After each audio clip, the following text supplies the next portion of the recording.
Hello दोस्तों, कैसे हो आप सब। आइए आज हम देखते हैं यामिनी राय। यामिनी राय को देखते हैं। ठीक, इसके पहले हमने देवी प्रसाद राय चौधरी, ठीक, शैलेंद्र नाथ डे और अब्दुल रहमान चुगताई को देखा।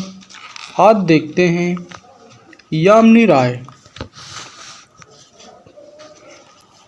ये अपनी कला के लिए खूब ही प्रसिद्ध हुए। ठीक, हमारा पहला प्रश्न है, यामिनी राय ने किस पेंटिंग से कला साधना शुरू की। तो हमारा आंसर है व्यक्ति चित्र से कला साधना शुरू की। ठीक, नेक्स्ट प्रश्न है, यामिनी राय के चित्रों का मूल विषय क्या था। हमारा आंसर है वो है बंगाल की लोक कला। क्या? बंगाल की लोक कला। ठीक, अगला प्रश्न है, यामिनी राय किससे प्रभावित थे। ठीक, हमारा आंसर है वानगो तथा माने से प्रभावित थे। ठीक, नेक्स्ट प्रश्न, यामिनी राय को किसने राष्ट्रवादी कलाकार की संज्ञा दी। यामिनी राय को किसने राष्ट्रवादी कलाकार की संज्ञा दी। तो महात्मा गांधी ने राष्ट्रवादी कलाकार की संज्ञा दी थी। ठीक, अब हम देखते हैं अगला प्रश्न है, शिल्पी चक्र की स्थापना किसने की। शिल्पी चक्र की स्थापना किसने की। इसका जो उत्तर है 25 मार्च 1947 को दिल्ली में यामिनी राय ने की थी। ठीक, नेक्स्ट, यामिनी राय की तुलना किसने हेनरी मातिस से की। इसका जो आंसर है वो है ए हर्बो में श्याम ने हेनरी मातिस से तुलना की थी। ठीक, अगला जो प्रश्न है वह है, ईसा मसीह के जीवन पर आधारित चित्र किसने बनाया। इसका आंसर है यामिनी राय ने बनाया था। ठीक, अगला प्रश्न, लोक कला को और किस नाम से जानते हैं। तो लोक कला को नव बंगाल शैली के नाम से जानते हैं। ठीक, अब हम देखते हैं नेक्स्ट प्रश्न जो है वो है, लोक कला को नव बंगाल शैली का नाम किसने दिया। हमारा आंसर यामिनी राय ने। किसने दिया था? यामिनी राय ने दिया था। ठीक, नेक्स्ट प्रश्न है, यामिनी राय ने किस शैली से प्रेरणा ली थी। इसका आंसर है काली घाट पट शैली से। ठीक, दोस्तों आप कमेंट में बताइए कि काली घाट किस राज्य में पड़ता है। ठीक, नेक्स्ट प्रश्न है, यामिनी राय की पेंटिंग किस माध्यम में बनी है। तो हमारा आंसर है टेम्परा माध्यम में बनी है। ठीक, अगला प्रश्न देखते हैं वो है, 1926 ईस्वी से 1936 ईस्वी तक की यामिनी राय ने लाहौर के किस स्कूल में सहायक निर्देशक के पद पर कार्य किया। क्या? 1926 ईस्वी से 1936 ईस्वी तक यामिनी राय ने लाहौर के किस स्कूल में सहायक निर्देशक पद पर कार्य किया है। हमारा आंसर है Mayo school of art Lahore में। ठीक, नेक्स्ट प्रश्न देखते हैं। जो नेक्स्ट प्रश्न है वो है,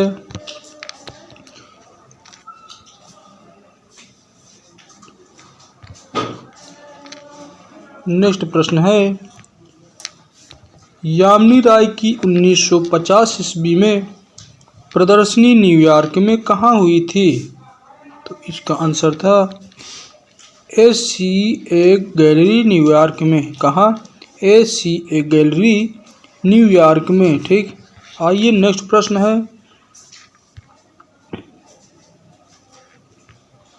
नेक्स्ट प्रश्न देखते हैं, वो है कि पटुआ कला कहाँ की है? क्या पटुआ कला कहाँ की है? तो हमारा आंसर है बंगाल की है। ठीक, तत्कालीन समय की परंपरा के अनुसार यामिनी राय ने अपने जीवन किस रूप में प्रारंभ किया?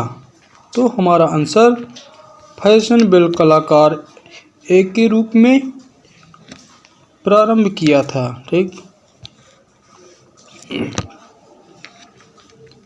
यामिनी राय की मृत्यु कब हुई थी?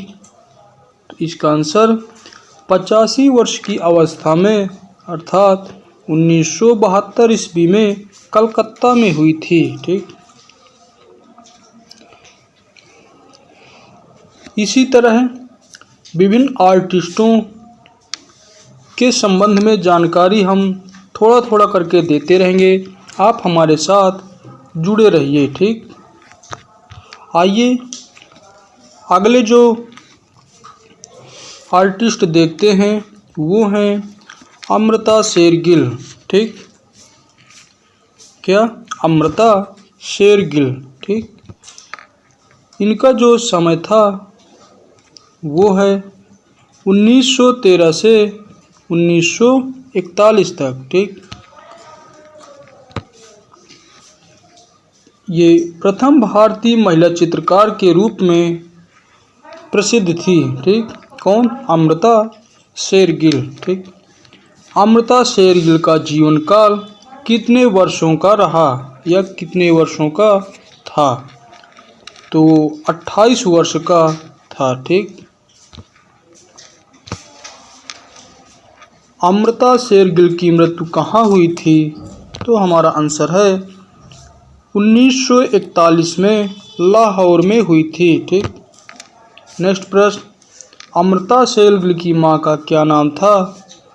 तो हमारा आंसर है मारिया आंतवानेत, जो कहाँ की थी? हंगरियन थी। ठीक, माता का नाम मारिया आंतवानेत, जो हंगरियन थी। अमृता शेरगिल के पिता का क्या नाम था? तो उमराव सिंह शेरगिल, जो कि भारतीय थे। ठीक, माता हंगरियन और पिता भारतीय थे। ठीक, अमृता शेरगिल विमान सुंदरम कौन थी? क्या अमृता शेरगिल विमान सुंदरम की कौन थी? तो वो उनकी मौसी थी। कौन थी? मौसी। ठीक, अमृता शेरगिल की बहन का क्या नाम था? इनकी बहन का नाम इंदिरा था। ठीक, अमृता शेरगिल ने अमृता शेरगिल भारत कब लौटी? तो वो लौटी थी 1934 में। कब? 1934 में लौटी थी। ठीक, देखिए ये पर्वतीय महिला है। ठीक, इसको अमृता शेरगिल ने बनाया है। ठीक,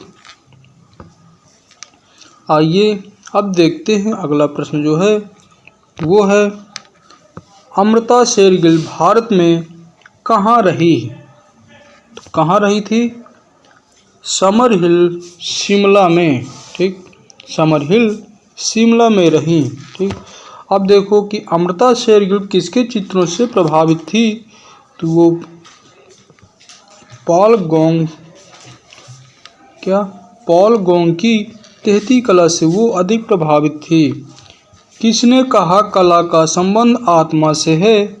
तो अमृता शेरगिल ने कहा था कला का संबंध आत्मा से है। ठीक,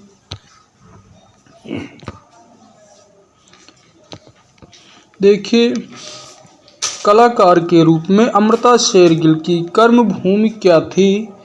हमारा आंसर भारत। क्या थी? भारत।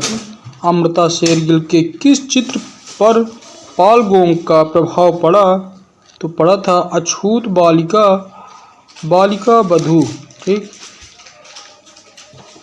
अमृता शेरगिल के किस चित्र पर पॉल गोंग का प्रभाव पड़ा था? तो अछूत बालिका और बालिका वधू पर प्रभाव पड़ा था। ठीक। अब हम देखते हैं अगला प्रश्न जो है वो है, अमृता शेरगिल की प्रदर्शनी इलाहाबाद में कब हुई थी? तो हमारा आंसर 1934 में। क्या?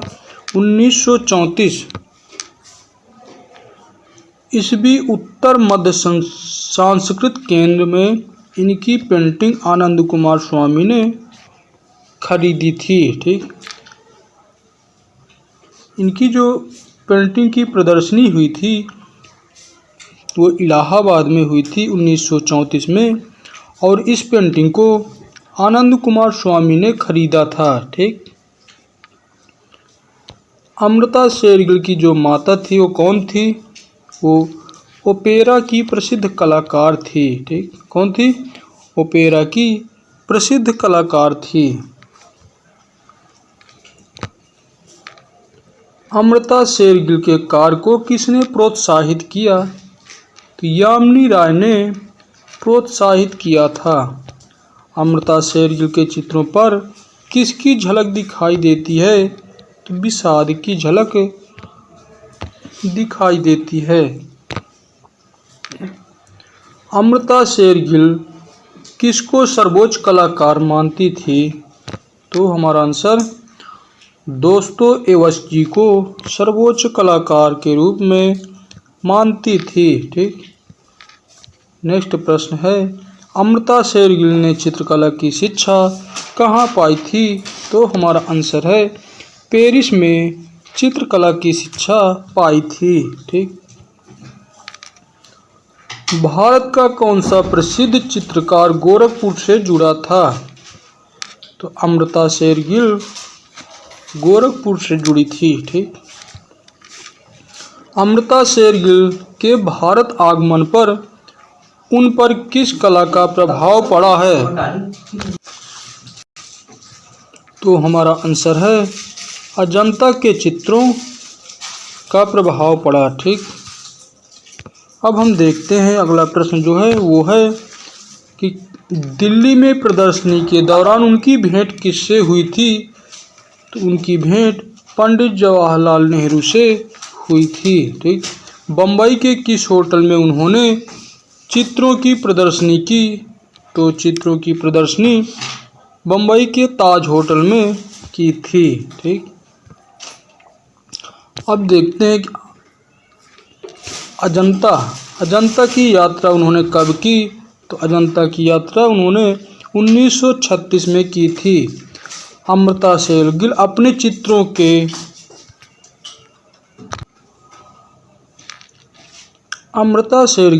चित्रों के माध्यम से क्या खोजने का प्रयास करती थी?